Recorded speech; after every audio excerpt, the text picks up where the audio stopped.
Hello बच्चों।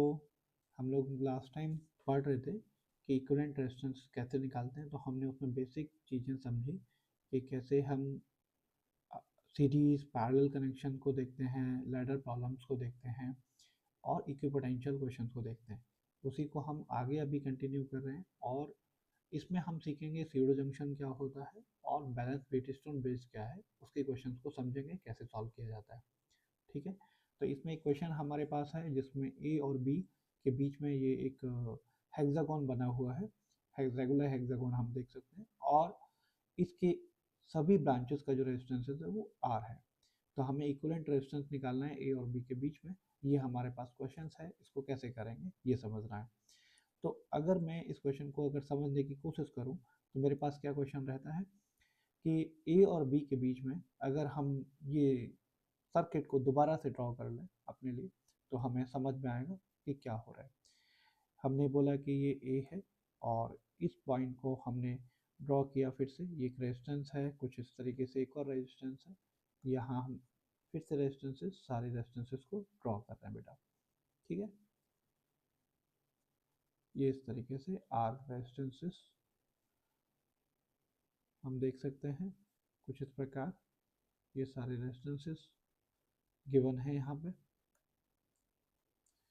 ठीक है, और इसको हमने बी पॉइंट बोला हुआ है। ये हमारे पास है। अगर हम बोलते हैं कि इस पूरे सर्किट को अगर हम किसी बैटरी के साथ कनेक्ट कर दें, अगर हमने किसी बैटरी के साथ कनेक्ट किया, ये हमारे पास एक बैटरी है और कुछ पोटेंशियल डिफरेंस आप मान सकते हो, जो भी आपको मानना है कोई फ़र्क नहीं पड़ता, ये हम बोल देते हैं वी। अब ये बैटरी हमको अज्यूम करना है, तो अगर हम देखें यहाँ पे तो क्या होने वाला है। तो इसमें कुछ करंट फ्लो करेगा, कितना पता नहीं, हमने कुछ मान लिया आई। यहाँ पे भी करंट की वैल्यू को हम आई लिख सकते हैं।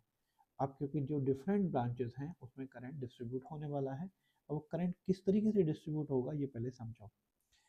कि अगर ये करंट इस ब्रांच में हमारा कुछ I1 गया है, यहाँ कुछ I2 गया है, तो ये नीचे वाली जो ब्रांच होगी उसमें भी I1 ही जाने वाला है, क्योंकि सिमेट्रिक है। ऊपर वाली ब्रांच और नीचे वाली ब्रांच सिमेट्रिक है। ठीक उसी प्रकार राइट हैंड साइड में देखेंगे तो यहाँ से कुछ करंट I1 निकलेगा, यहाँ से कुछ करंट I2 निकलेगा और यहाँ से कुछ करंट फिर से I1 निकलेगा। अब ये हमें डिफरेंट करंट की वैल्यू मिल गई डिफरेंट ब्रांचेस में, कि हम I1 I2 I1 के फॉर्म में हम लिख सकते हैं। अगर हम बीच वाली ब्रांच के बारे में बात करें, जो हमारे पास ये ब्रांच है बेटा, इस ब्रांच के बारे में बात करें, ये जो ब्रांच है बीच वाली ब्रांच, ठीक है, ए और बी के बीच में, इस ब्रांच में जो करंट है वो सेम है। अगर करंट सेम है तो क्वेश्चन ये आता है कि ये जो जंक्शन है ये यहाँ क्या कर रहा है, ये जंक्शन की वैल्यू, जंक्शन ये क्या कर रहा है यहाँ। क्योंकि अगर जंक्शन यहाँ है तो उसकी वजह से कुछ करंट में चेंजेस आने चाहिए, जो कि चेंजेस है नहीं। जब चेंजेस नहीं है तो इसका मतलब ये जंक्शन एक्चुअली वहाँ नहीं है, बस हमें दिखाने के लिए बनाया गया। तो इसको हम बोलते हैं स्यूडो जंक्शन। इसीलिए इस कॉन्सेप्ट का नाम भी हमने लिखा हुआ है कि स्यूडो जंक्शन कॉन्सेप्ट है। अब स्यूडो जंक्शन में इसका मतलब इस जंक्शन को ड्रॉ करने की ज़रूरत फिर से नहीं है। अब जब ज़रूरत नहीं है तो हम इसको एक बार फिर से देखेंगे कैसे ड्रॉ करेंगे बेटा। तो हम ड्रॉ कर लेते हैं यहाँ पे कि ये हमारे पास एक रेजिस्टेंस कुछ इस प्रकार है, एक और रेजिस्टेंस है। यहाँ पे हम देख सकते हैं ये रेजिस्टेंसेस हमने कुछ ड्रॉ किए हुए हैं।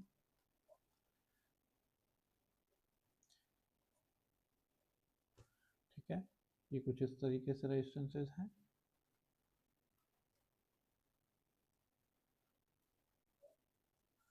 और यहाँ पे भी एक रेजिस्टेंस है। अब यही ध्यान देने वाली बात यह है कि ये जो जंक्शन नहीं है तो इसका मतलब यहाँ पे इसको हम ज्वाइन नहीं करेंगे, जंक्शन नहीं बनाएंगे, कुछ इस तरीके से रखेंगे। अब ये क्वेश्चन बहुत आसानी से आप सॉल्व कर सकते हैं। कैसे करोगे, अगर आप देखो यहाँ पे कि जो ऊपर वाले जो रेजिस्टेंसेस हैं ये आर और आर, ये दोनों सीरीज में है। ये दोनों सीरीज में है तो ये 2R हो गया, और इस आर के साथ में ये पैरेलल में है। तो 2R और आर हमारा पैरेलल में है, तो इसको हम सॉल्व कर लेते हैं। 2R into R divide by 2R plus R, तो ये हमारे पास मिल जाता है 2R/3। तो इस मिडिल पोर्शन का जो आर इक्वलेंट है वो 2R/3 है। अब क्योंकि ये भी आर है ये भी आर है तो ये सब सीरीज में हो गए, अब बोलोगे R+R+2R/3, ये हमारा सीरीज है। तो हम एलसीएम ले लेंगे, ये 3 हो गया, ये 3R+3R+2R हो गया बेटा। तो ये हमें मिल गया यहाँ से 8R/3। ठीक है, अब ये ऊपर वाली कंप्लीट ब्रांच की वैल्यू 8R/3 है। ठीक, इसी प्रकार ये नीचे वाली ब्रांच है वो भी आइडेंटिकल है, तो ये भी हमारा 8R/3 होगा। तो अब ये क्वेश्चन बहुत आसानी से सॉल्व हो जाएगा, क्योंकि मिडिल वाले में तो R और R सीरीज में है, जो कि 2R होगा। तो अब हम इसको फिर से ड्रॉ करेंगे कुछ इस प्रकार से।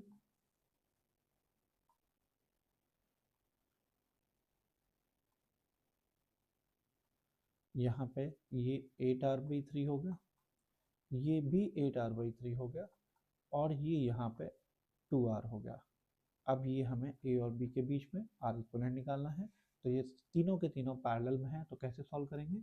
1/r इक्वलेंट बेटा, ये हो जाएगा 3/8r, प्लस नेक्स्ट है 1/2r प्लस 3/8r। अगर हम इसको एलसीएम ले लें तो ये 8r आ जाएगा, ये आ जाएगा 3 + 4 + 3। तो टोटल हमारे पास कितना हो जाएगा? 10/8r हो जाएगा, जो कि 1/r इक्वलेंट है। और या फिर हम r इक्वलेंट की वैल्यू को लिखें तो वो 4r/5 होगा। ये हमारे पास एक बेसिक रिजल्ट है। आई थिंक सबको समझ आया होगा, इसमें कोई दिक्कत नहीं है। तो ये हमने एक कॉन्सेप्ट समझा जिसको हम बोलते हैं स्यूडो जंक्शन। तो हमें जंक्शंस को ध्यान देना है और हम कर लेंगे। ठीक है, चलिए आगे बढ़ते हैं। ये भी स्यूडो जंक्शन का ही कॉन्सेप्ट है। अब यहाँ पे हमको फिर से सॉल्व करना है ए और बी के बीच में। अब ए और बी के बीच में जब हम निकालेंगे तो इस में अगर हम ध्यान दें तो हमको क्या दिख रहा है यहाँ पे? ये जो जंक्शन है ओ, इस जंक्शन ओ की कोई ज़रूरत नहीं होगी। कैसे नहीं, समझिए। अगर हम इसको कनेक्ट कर देते हैं यहाँ एक बैटरी के साथ, सॉरी, ओके, यहाँ पे हम इसको एक बैटरी के साथ अगर हम कनेक्ट करते हैं कुछ इस प्रकार से, एक बैटरी के साथ हमने कनेक्ट किया है ए और बी के बीच में, तो अब यहाँ पे कुछ करंट फ्लो करने वाला है। तो करंट फ्लो करेगा, हम इसमें कुछ करंट मान लेते हैं, ये कुछ I1 है, ये कुछ I2 है, और ये कुछ I3 है। ठीक है, इसी प्रकार यहाँ से भी करंट जो आएगा वो I1, ये भी करंट I2 आएगा, और ये करंट कुछ I3 आने वाला है। तो हमको क्या समझ आया कि ये I2 है वो इधर भी I2 है, यहाँ भी I2 ही है। ठीक है, तो इस लोअर वाली ब्रांच में ये करंट ऐसे ही I2 जा रहा है।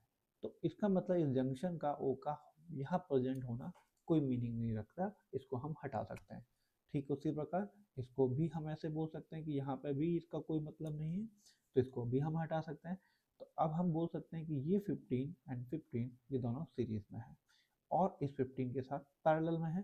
ठीक उसी प्रकार 15 एंड 15 यहाँ पे भी हमारा सीरीज में है और लोअर वाले 15 के साथ में सीरीज में है। अब हम इसको सॉल्व करेंगे तो हमें समझ आएगा कि पहले 15 और 15 को अगर हम देखें सीरीज में तो 30 हो गया, 30 और 15 हमारे पैरेलल में है। तो हम यहाँ लिख लेते हैं कि ये हमारे पास आ गया 15 × 30 डिवाइड बाई 15 + 30 बेटा। तो यहाँ से ये हमारा 15 × 30 डिवाइड बाई 45।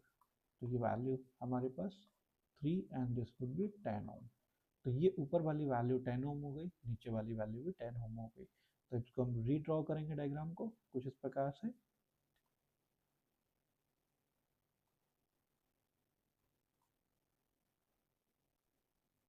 ये ए है, ये बी है, ये 10 ओम है, ये भी 10 ओम है, ये 15 ओम है, एंड ये भी 15 ओम है। अब इसको आप समझोगे कि ये 15 एंड 15 टोटल 30 हो गया, एंड ये 10 ये 40 हो गया। 40 एंड 10 नाउ पैरेलल में हो जाएंगे। तो ये कुछ इस प्रकार से आप ड्रॉ कर सकते हो यहाँ पर कि एक रेजिस्टेंस इधर है, एक रेजिस्टेंस कुछ इस प्रकार है, ये है 10 ओम, ये 40 ओम। इनको पैरेलल में सॉल्व कर लीजिए तो आर इक्वलेंट कितना आ गया? 10 × 40 डिवाइड बाई 10 + 40। तो ये हमारे पास आ गया 10 × 40 डिवाइड बाई 50। ये हमें यहाँ से 8 ओम मिल गया। तो हमारे पास आर इक्वलेंट इस पूरे सर्किट के लिए 8 ओम वैल्यू मिल जाएगी, जो कि बहुत आसान सा रिजल्ट है, आप समझ सकते हैं। ठीक है, अब हम इसको देखेंगे नेक्स्ट क्वेश्चन को, ये हमें समझ आएगा। बैलेंस व्हीटस्टोन ब्रिज, जब हम बोलते हैं बैलेंस व्हीटस्टोन ब्रिज ए और बी के बीच में, इसमें हम पहले समझते हैं कि कंडीशन क्या रहती है बेटा। तो कंडीशन ये है इस प्रकार कि इफ P बाई क्यू जो रेशियो है अगर वो R बाई एस रेशियो के बराबर होता है, तो करंट इस IG के अंदर जीरो होगा, then current in IG is equal to zero. This is the condition that you have to understand. Okay, इसके लिए मैं थ्योरी की एक अलग से क्लास रखूंगा जिसमें हम डिस्कशन करेंगे ऐसा क्यों हो रहा है। अभी हम सिर्फ इस रिजल्ट को यूज करेंगे।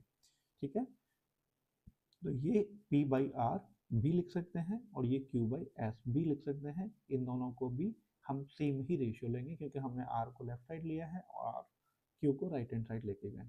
या फिर सेम चीज़ को हम ऐसे भी लिख सकते हैं, P into S is equal to Q into are.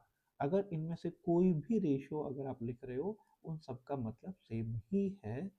और अगर ऐसा एक भी रेशियो अगर फॉलो हो रहा है तो उसका मतलब अदर दो फॉलो अपने आप हो जाएंगे, और यहाँ पे करंट जो होगा वो हमारा IG जीरो होगा।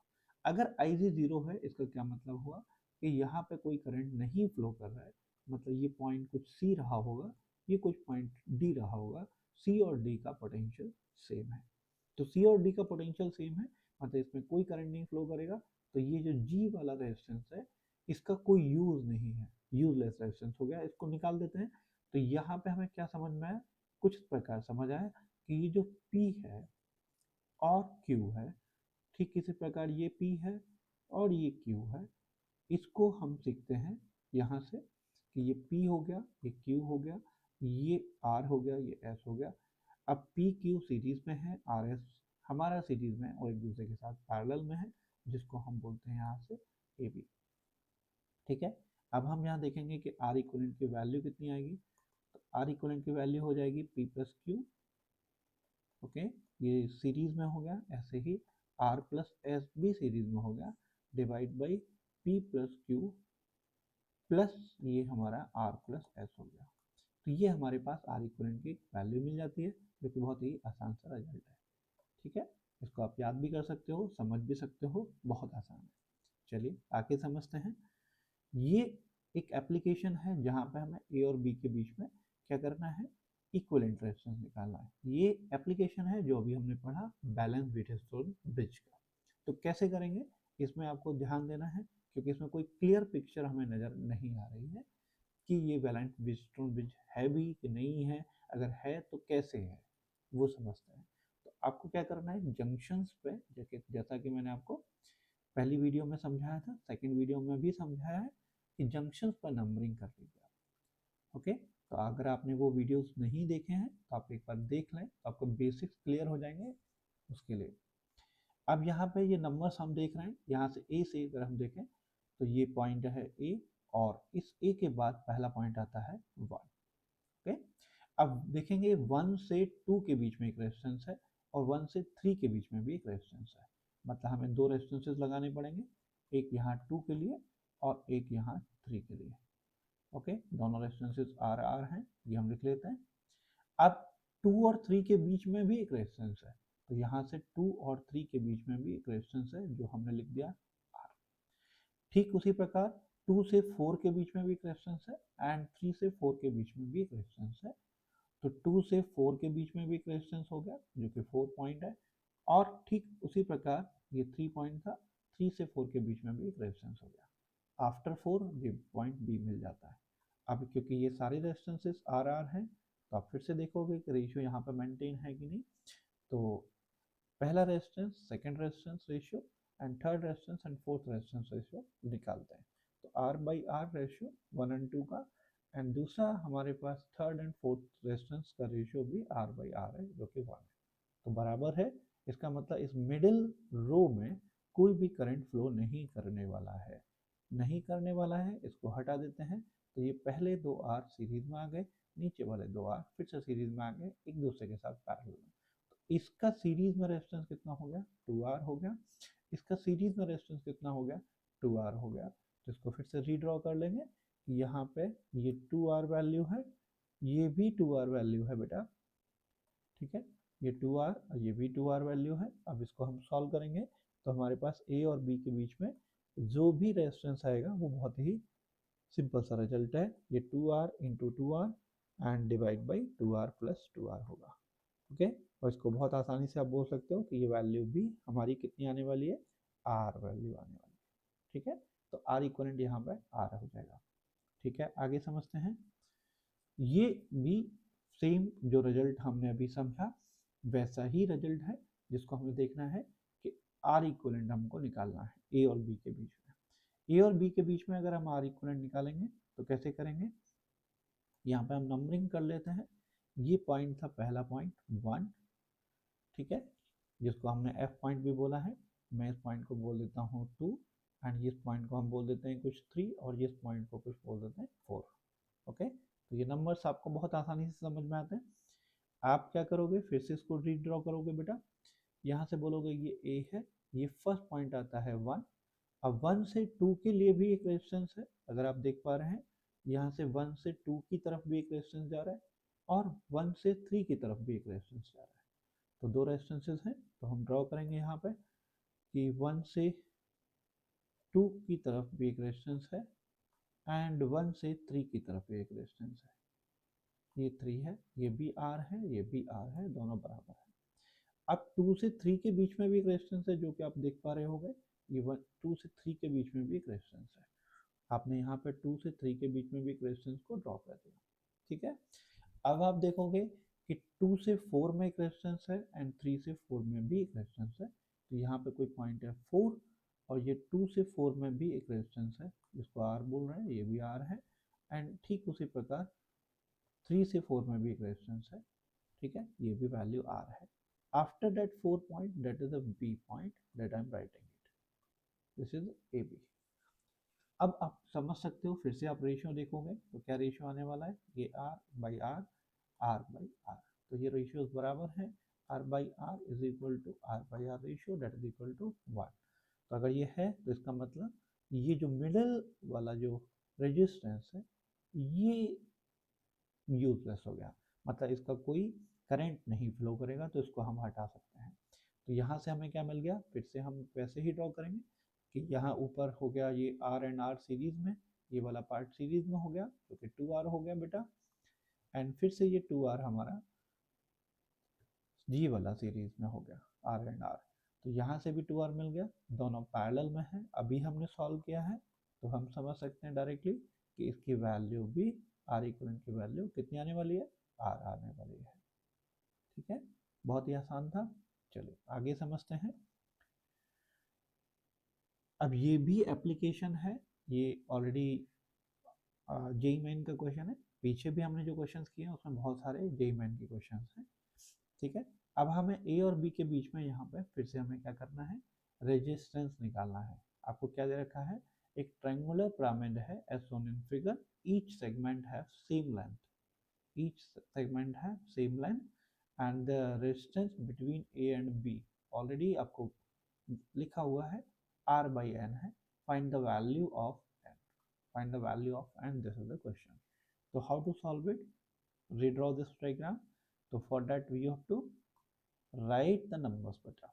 तो यहाँ पे हम बोलेंगे ये 1 पॉइंट हो गया, ये कोई पॉइंट हमारे पास 2 हो गया, ये कोई पॉइंट हमारे पास 3 हो गया एंड ये पॉइंट कितना है 4 है। अगर आप सही से ध्यान दोगे तो आपको समझ में आएगा ये कुछ इस तरीके से है, ये पॉइंट था A एंड आफ्टर A ये पॉइंट है 1। अब 1 से 2 की तरफ एंड 1 से 3 की तरफ, 1 से 2 एंड 1 से 3 की तरफ दो रेजिस्टेंसेस हैं, तो मैं इसको पहले इनको ही ड्रॉ कर लेता हूँ, 1 से 2 एंड 1 से 3। ये 2 पॉइंट है, ये 3 पॉइंट है, सारे रेजिस्टेंसेस बराबर हैं एंड 2 से 3 के बीच में भी एक रेजिस्टेंस है, तो मैंने इसको भी ड्रॉ कर लिया। नेक्स्ट 2 से 4 एंड 3 से 4 ये भी एक रेजिस्टेंसेस है, तो आप देखोगे कि 2 से 4 एंड ये 3 से 4 ये एक रेजिस्टेंस है, ठीक है। ये पॉइंट आ गया हमारे पास B। अभी लेकिन एक रेजिस्टेंस और बचा हुआ है, ये A से B डायरेक्टली, तो आप चाहो तो इस रेफरेंस को इस तरीके से भी ड्रॉ कर सकते हो, ए से बी डायरेक्टली।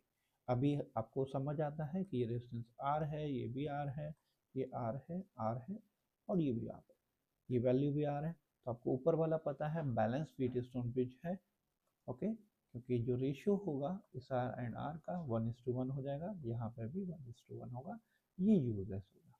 अब ये यूजलेस हो गया तो ये सीरीज में है, ये दोनों सीरीज में है, इसके साथ पैरेलल में है। सॉल्व करते हैं कुछ इस प्रकार से। ये है हमारा पहला वाला 2r, दूसरा वाला भी 2r एंड तीसरा वाला r है, ओके। ये सब के सब पैरेलल में है। सॉल्व कर लेते हैं। ये a हो गया बेटा, ये b हो गया, ये 2r है, ये भी 2r है, एंड ये r है। अब इसको पैरेलल में सॉल्व करेंगे तो कितना वैल्यू मिलेगा, 1/r equivalent is equal to 1/2r plus 1/2r plus 1/r। Ratio निकाल, एलसीएम ले लेंगे। ये 2r हो गया बेटा, यहाँ पे 1 प्लस 1 प्लस 2, टोटल हो गया 4/2r। और हम बोल सकते हैं कि r इक्वलेंट की वैल्यू r/2 होती है। ठीक है, ये बहुत ही आसान सा रिजल्ट है जो कि आपको समझ आएगा। आगे समझते हैं। ये एक बहुत ही अच्छा क्वेश्चन है। अब यहाँ पे जो कॉन्सेप्ट है वो आपको समझना होगा कि हम लोग क्या करने वाले हैं। अब हमको यहाँ पर रेजिस्टेंस निकालना है ए और सी के बीच में। ए कौन सा पॉइंट है, ये पॉइंट है, और ये सी पॉइंट है। इन दोनों पॉइंट्स के बीच में हमको रेजिस्टेंस निकालना है। तो आप कैसे करोगे बेटा, इसमें देखोगे कि करंट कुछ इस तरीके से इधर जा रहा है, करंट कुछ इस तरीके से इधर भी जाएगा, करंट यहाँ से कुछ वापस आएगा, करंट यहाँ से कुछ वापस आएगा। ठीक है, बीच में भी करंट जा रहा है, उसके बारे में चर्चा करेंगे, लेकिन पहले समझते हैं। अब ये जो पॉइंट है बी, और ये जो पॉइंट है कुछ मान लेते हैं डी पॉइंट है, बी और डी पॉइंट्स को अगर हम ध्यान दें तो वो दोनों सेम पोटेंशियल पे होने चाहिए, क्योंकि जैसे करंट नीचे जा रहा है वैसे ही करंट ऊपर जा रहा है, वो हमें समझ आना चाहिए। ठीक उसी प्रकार जो ये करंट की वैल्यूज है, यहाँ पे आर है, ये भी आर एंड आर ये डिस्ट्रीब्यूट हुआ। अब जो करंट, जो पोटेंशियल हमारा ई पे है, वही पोटेंशियल हमारा एच पे भी आएगा। ठीक उसी प्रकार बिकॉज ये आर है, ये आर है, तो हम देख सकते हैं कि potential eight F and potential at H ये दोनों बराबर हैं बेटा। ठीक है, ठीक उसी प्रकार पोटेंशियल्स की अगर हम बात कर रहे हैं तो ये हमें समझ आना चाहिए कि potential at B and D ये दोनों बराबर था, पोटेंशियल एफ और पोटेंशियल एंड एच ये भी दोनों बराबर हैं, जो आपको समझ आना चाहिए। ठीक है, अब इसको यूज़ करके हम लोग क्वेश्चन को सॉल्व करेंगे। कैसे करेंगे, तो इसके लिए आपको बेसिक फिर से ड्रॉ करना पड़ेगा डायग्राम को। आप बोलोगे कि सर ये पॉइंट है ए, ठीक है। अब ए से हम लोग दो तरफ जा रहे हैं, एक ए की तरफ, बी की तरफ जा रहे हैं, और एक डी की तरफ जा रहे हैं। तो लेकिन हमें पता है बी और डी का पोटेंशियल सेम है, बी और डी का सेम पोटेंशियल है, ये इक्वी पोटेंशियल पॉइंट्स हैं। ओके, इक्वी पोटेंशियल पॉइंट्स हैं बेटा। ठीक है, चलिए आगे समझते हैं। इस ठीक उसी प्रकार एफ एंड एच जो हैं वो भी इक्वी पोटेंशियल पॉइंट्स हैं।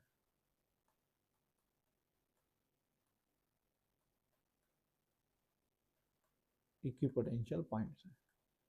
ठीक है, अब इसको हम सॉल्व करते हैं। तो हम बोलेंगे कि सर ए से एक बी की तरफ एक रेजिस्टेंस है, यहाँ हम लिख देते हैं ये कुछ बी की तरफ जा रहा है रेजिस्टेंस, ये कोई पॉइंट है बी, लेकिन जो भी बी की तरफ जा रहा है वही सेम डी है, तो बी एंड डी को हम एक ही जगह पर प्लेस कर सकते हैं। तो हम यहाँ पे एक रेजिस्टेंस और ड्रॉ कर लेंगे। सब रेजिस्टेंसेस इक्वल हैं, ये भी आर है, ये भी आर है। अच्छा, ए से ई की तरफ एक रेजिस्टेंस है, ये पॉइंट है ई, ओके, ए से ई की तरफ, और ई से फिर से एफ की तरफ हम देखें तो एक रेजिस्टेंस है, और एच की तरफ भी। तो यहाँ से अगर आप ध्यान दोगे तो एफ और एच सेम पॉइंट है, तो इन दोनों के बीच में दो रेजिस्टेंसेस लगे हुए हैं। ओके, एफ और एच के बीच आप देखोगे ई से एफ, ई से एच, दो रेजिस्टेंसेस हैं। ठीक इसी प्रकार अगर आप ध्यान दोगे कि बी से एफ में एक रेजिस्टेंस है, और ठीक उसी प्रकार बी से डी से एच के बीच में भी एक रेजिस्टेंस है। ये हमारे पास एक रेजिस्टेंसेस मिलेंगे। अब बी से सी की तरफ हम चलते हैं। बी से सी की तरफ हम चलेंगे, एक रेजिस्टेंस को ड्रॉ करेंगे और हम बोलेंगे कि हम पहुंच गए अभी सी पॉइंट पर। ठीक ठीक उसी प्रकार यहाँ से डी से भी एक रेजिस्टेंस है जो हमें लेके जाएगा कहाँ तक, सी तक लेके जाएगा। ये इस प्रकार है। अब एफ से बी सी के लिए एफ से जी के पहले हमारे पास एक पॉइंट आएगा जी के लिए। अब एफ से जी के लिए भी एक रेजिस्टेंस है जो कि हमें समझ आता है, ये एक रेजिस्टेंस है। और एच से भी जी के लिए एक रेजिस्टेंस है, तो यहाँ पे भी एक रेजिस्टेंस चला ना। अब जी से हमारे पास सी के लिए एक रेजिस्टेंस है, ये हम कुछ इस प्रकार लिख देते हैं। अब आप ध्यान दोगे तो ये डायग्राम भी बैलेंस स्टोन ब्रिज का है। कैसे है, ध्यान दो, समझो। ये दोनों रेजिस्टेंसेस पैरेलल में है, तो आर एंड आर ये कितना हो जाएगा, आर बाई टू। ठीक उसी प्रकार ये भी दोनों पैरेलल में है, ये भी आर बाई टू होने वाला है। ठीक है, अभी ये लेफ्ट हैंड साइड का ये वाला जो रेजिस्टेंसेस है तीन बेटा, आप अगर देखोगे तो पहला तो आर आर एंड आर ये पैरेलल में है, तो ये आर बाई टू हो गया। इस आर के साथ सीरीज में है तो ये थ्री आर बाई टू हो गया। ठीक उसी प्रकार अगर आप ये चीज़ यहाँ पे भी देखोगे तो ये फिर से वही सेम चीज़ है, ये भी थ्री आर बाई टू हो गया। तो ऊपर भी रेशियो 1:1 है, नीचे भी रेशियो 1:1 है। मतलब ये मिडिल जो फोर्स हमारे पास रेजिस्टेंसेस हैं इनका कोई यूज नहीं है। इसको निकाल देंगे, हम फिर से रीड्रॉ करते हैं डायग्राम को, आपको समझ आएगा बेटा।